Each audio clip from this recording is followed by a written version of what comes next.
Through their ministries of propaganda, each took complete control of the theater, the movies, the radio, every cultural activity and every channel of information. Well, times is tough, all right. Yeah, I'll say. It's the future. The future.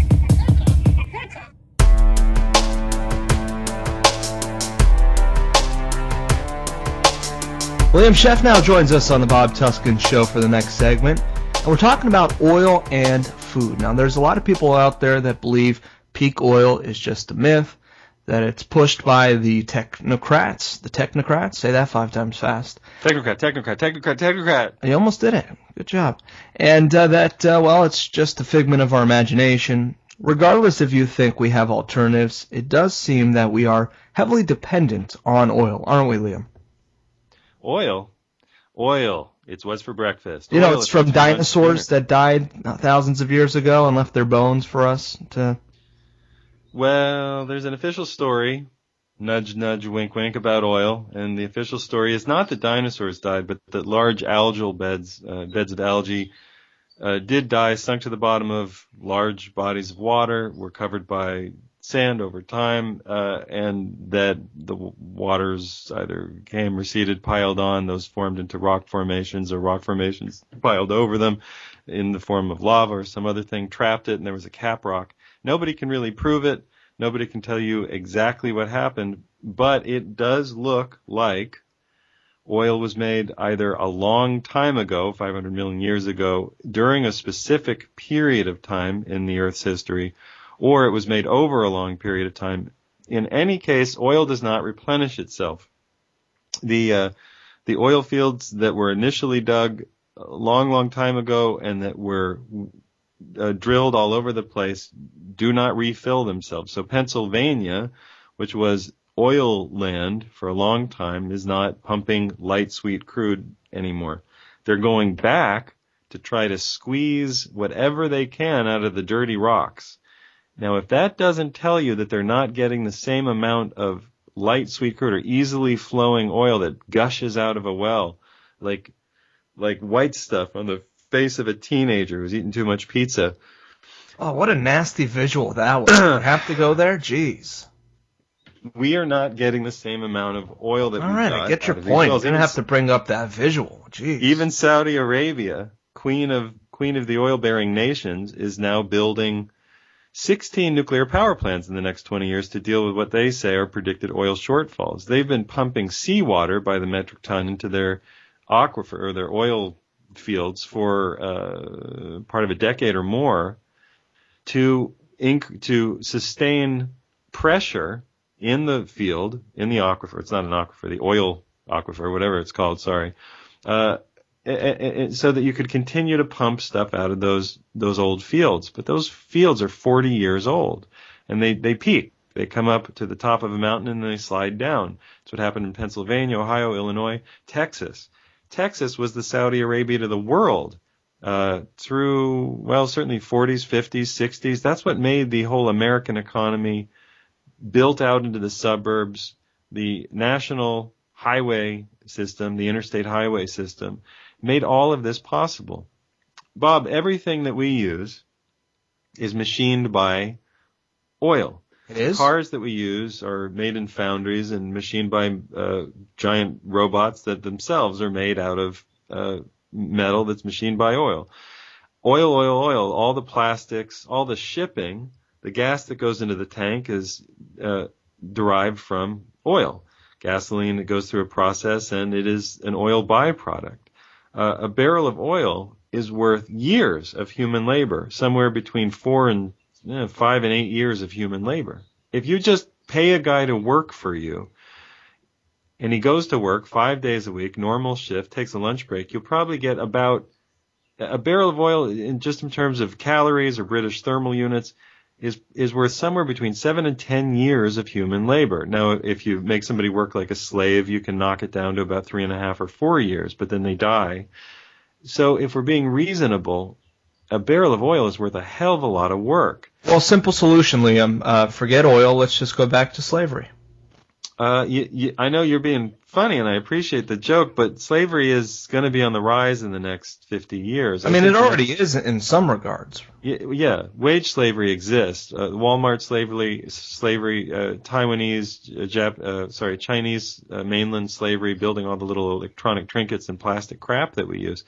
That's all there and it's real. But I think that when the light sweet crude goes away, and it won't go away entirely, it just becomes, we're using, if a barrel of oil is worth somewhere between 5 and 8 years of human labor, we use 90 million of those per day worldwide.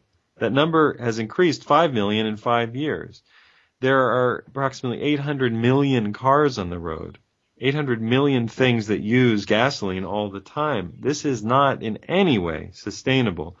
Nothing in the Whole Foods, by the way, is sustainable. Nothing that gets brought from Chile or Venezuela or Japan to your Whole Foods meets the definition of sustainable, even if it's organic. Stuff coming from California to New England is not sustainable. Our farming system is built on industrial farming, which uses giant John Deere tractors and agricultural and irrigation equipment, and the Monsanto spraying equipment to put oil byproducts on. The stuff we grow food in is dead soil sprayed with a natural gas byproduct called anhydrous ammonia. Delicious.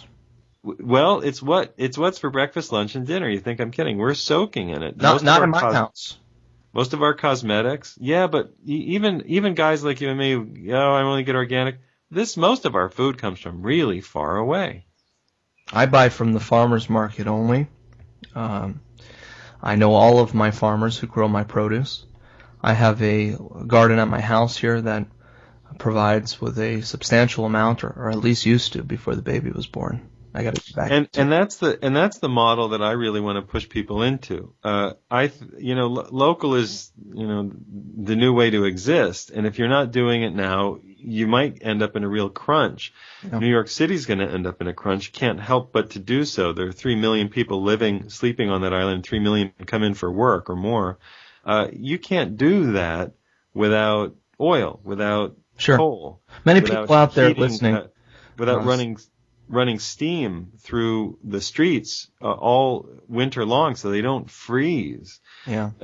New York City goes away in a world where oil is, let's say, $200-$300 a barrel. Well, could you imagine? Jeez. What? Could you imagine what the New Yorkers are? And my family's from New York. Could you imagine what kind of a environment that would be?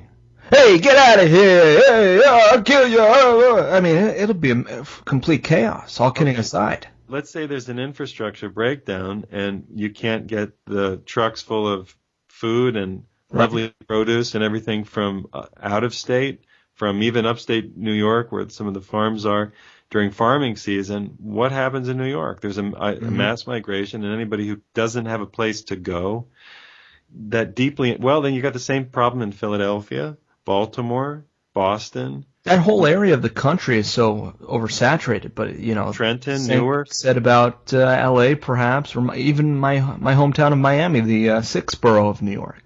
The New Yorkers. Yeah, Miami doesn't exist. Absolutely not. So I want to put out this disclaimer here before we end. A lot of people out there listening say, Bob, Liam's full of it.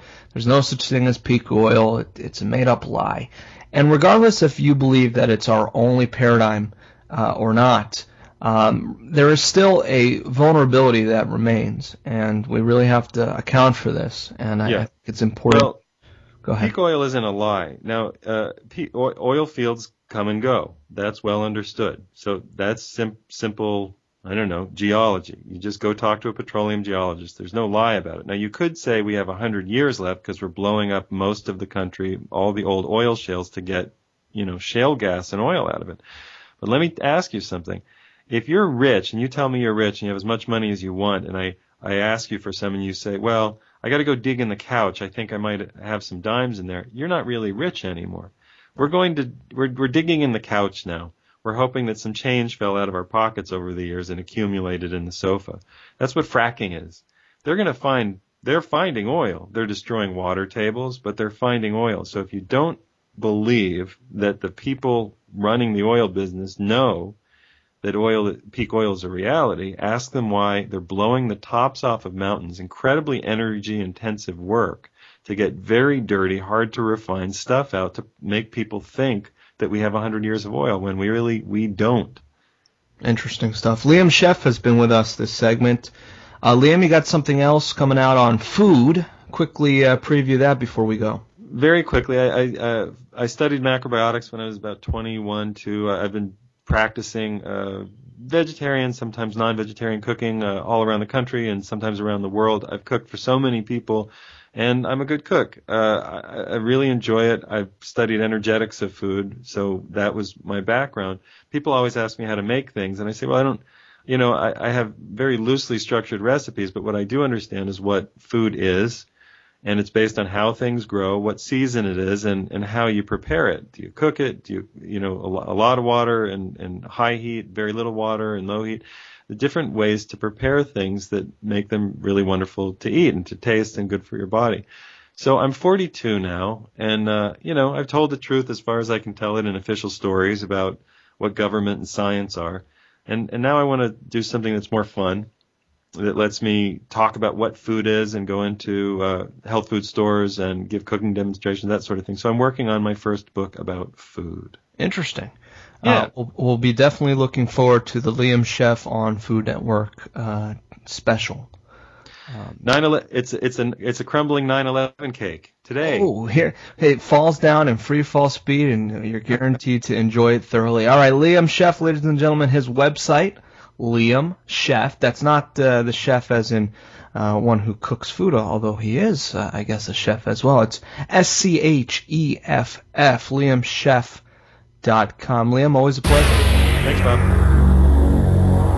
The Bob Tuskin Show.